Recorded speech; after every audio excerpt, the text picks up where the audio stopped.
Благодарам, председателе. Почитувани, кога во Собранието на Република Македонија денес на дневен ред има Закон за изменување и дополнување на Закон за јавни набавки, просто само од себе се наметнува прашањето зошто оваа влада воопшто ги пушта овие измени во Собрание? Зошто воопшто се прават измени на Закон за јавни набавки, кога извршната и локалната власт во Република Македонија, всушност овој закон воопшто не го почитуваат, односно овој закон за нив не важи. Законот за јавни набавки за СДСМ и нивните коалициони партнери не само што не важи, туку тој не постои. Зошто го велам ова? Во моето излагање ќе се задржам на извештајот од мониторинг кој го објави Центарот за граѓански комуникации, кој благодарение на хибридниот режим кој владее во Република и со Република Македонија, едноставно помина незабележано. А бога ми од овој извештај има работа за неколку институции кои би требало да се позанимаваат со криминалот кој се случува насекаде околу нас.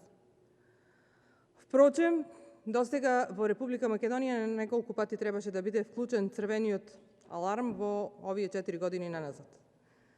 Почитувани колеги, договори тешки 11 милиони евра вклучени во 4 очи. Да, милионски тендери, тешки 11 милиони евра биле склучени во 4 очи само во изминатата 2020 година. Почитувана јавност, ова е просто невидено. Оваа власт не врати 30 години наназад. 464 тендери во вредност од 11 милиони евра на нетранспарентен начин биле договорени само во првите 6 месеци од минатата година, што е за 15% повеќе од истиот период во 2019 година. Тие си терале договори во 4 очи, како што спомена, во сите години откако се на власт, ама 2020 година, година на пандемија, криминалците искористиле здравствената криза за полнење на сопствените џебови. Зошто го велам ова? Зашто анализата покажува оти само 22% од договорите морале итно да се реализираат заради пандемијата. Па за нив постапката е оправдава. Просто не е неверно ова што може да го видиме. Секој четврти тендер бил поништен, а замислете, зборувам за овие склучени во 4 очи, на секој трет е доставена по една или пак ниту една понуда. И ова не го измислувам јас денес, ова е во извештајот од мониторингот на јавни набавки направен од Центарот за комуникации. При електронски аукции, тоа е многу симптоматично, тоа е речи со сигурност кажува дека се работи за така наречени наместени тендери, затоа што доставените понуди биле исти или блиски до проценетата вредност. Како со извршната, исти случајот и со локалната власт, меѓутоа она што е карактеристично за локалната власт е што често не се почитува Законот за јавни набавки. Можеме да прочитаме дека 86% од институциите го објавуваат годишниот план за јавни набавки, само половина ги објавуваат огласите за јавни набавки, а само 2 институции во Република Македонија објавуваат известување за склучени договори. Заклучно со 28.9.2010 година се блокирани сметките на 12 од 81 општина, па тука се поставува прашање дали заради ова тие го кршат Законот за јавни набавки. Во Македонија не сме виделе јавна набавка за болничко возило, за противпожарникарно возило, ама затоа редовно, секојдневно вчера гледавме тендери за набавка на службени возила. Дури и на фирми кои без убризгување на средства од државата или на локалната власт не можат да поделат плати, тие купуваат нови возила. Замислете, ова власт на чело со СДМСМ е постена. За возило каде нема никаков проблем во јавната набавка во тендерот, за возило какво што треба да има секоја држава, оваа власт, која како во време на комунизмот денес има политички затвореници, ама за возилава, сега за кои што ќе цитирам, се поминува незабележано од институциите кои што треба да го санкционираат ова.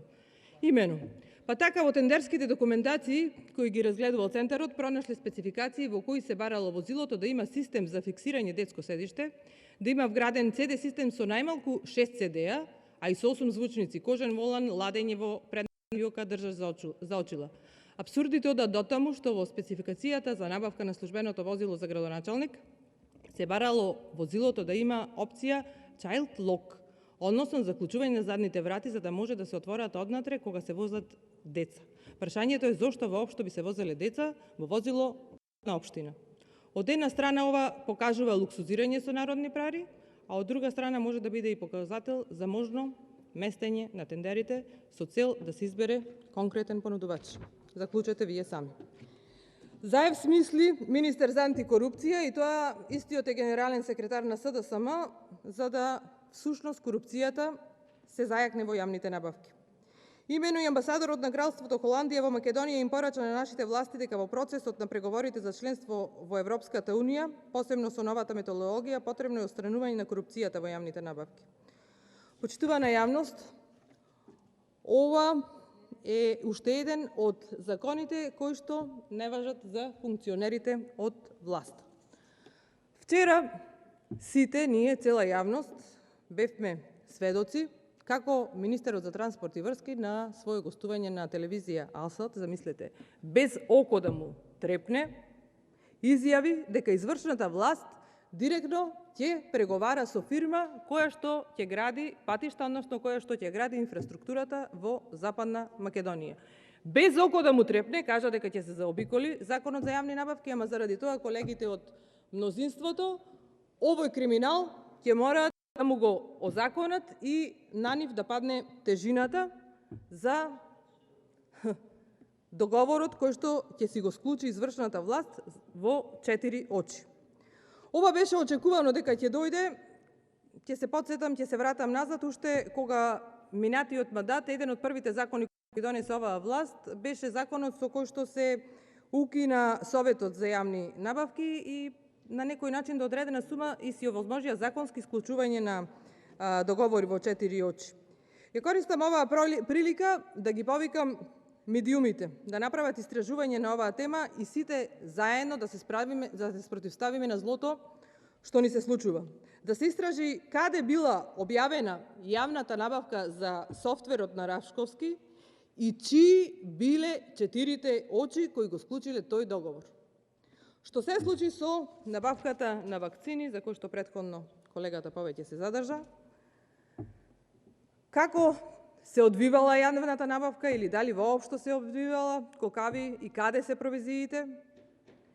Еве да истражи како во Прилеп мовче од 21 метар должина, чија првична цена беше околу 380.000 евра, на крајот достигна цена од 800 милиони евра. Тоест, ако се сака да се истражи, буквално во секоја институција во Република Македонија, било на државно, било на локално ниво, ќе се најде криминал поврзан со јавните набавки. Почитувани колеги, почитувана јавност, за жал и кај овој предлог закон 800 милиони денес... евра или... Молам? 800 милиони евра, кажавте. Мислим, тоа е цел буџет. 800.000, се извинувам, 800.000 евра. Добро. Ви благодарам, председателе, што ме поправивте. Да, мовчето во Прилеп по 20 метри кошта 800.000 евра. Да. Заклучокот кој што овој закон може да се донесе е дека повторно се носи закон, односно се прават измени на Закон за јавни набавки, кој што всушност постои на хартија, постои за одредени институции и луѓе, меѓутоа не постои за функционерите на Социјалдемократскиот сојуз и за нивните коалициони партнери од власт. Благодарам.